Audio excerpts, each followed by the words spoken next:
కీర్తనలు 107 మరి 6వ వచనం అక్క చదవండి. కీర్తనలు 107 6వ వచనము. వారు కష్టకాలమందు యెహోవాకు మొరపెట్టిరి, ఆయన వారి ఆపదల్లో నుండి వారిని విడిపించెను. 7వ వచనం కూడా వారొక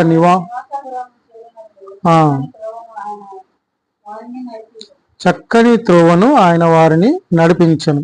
తర్వాత 9వ వచనంలో చదవండి అక్క.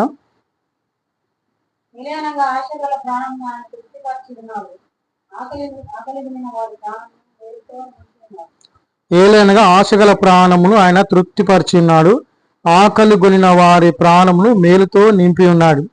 కాబట్టి దేవుడు ఆశగల ప్రాణాన్ని తృప్తిపరిచే దేవుడు. దైవికమైన ఆకలి కలిగినప్పుడు మన ప్రాణాన్ని మేలుతో నింపే దేవుడు, తృప్తిపరిచే దేవుడు, మేలుతో నింపే దేవుడు. కష్టాలలో మొరపెట్టినప్పుడు వారి కష్టాల నుంచి, వారి ఆపదల నుంచి విడిపించే దేవుడు. తర్వాత మరి 13వ వచనంలో కూడా కష్టకాలమందు వారు యెహోవాకు మొరపెట్టిరి, ఆయన వారి ఆపదల నుండి వారిని విడిపించెను. 19వ వచనంలో కూడా కష్టకాలమందు వారు యెహోవాకు మొరపెట్టిరి, ఆయన వారి ఆపదల నుండి వారిని విడిపించెను.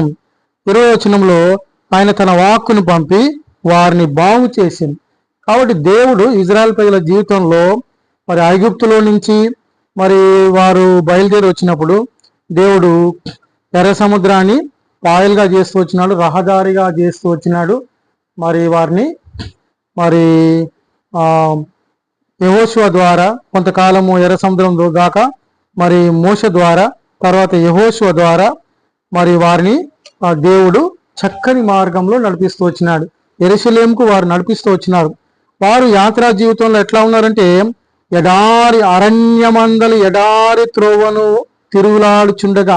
కాబట్టి ఇజ్రాయెల్ ప్రజలు యాత్రా జీవితంలో ఐగుప్తు నుంచి విడుదల పొందిన తర్వాత, ఎర్ర సముద్రం నుంచి విడుదల పొందిన తర్వాత దేవుడు మోషను వాడుకున్నాడు, తర్వాత యెహోషును వాడుకున్నాడు.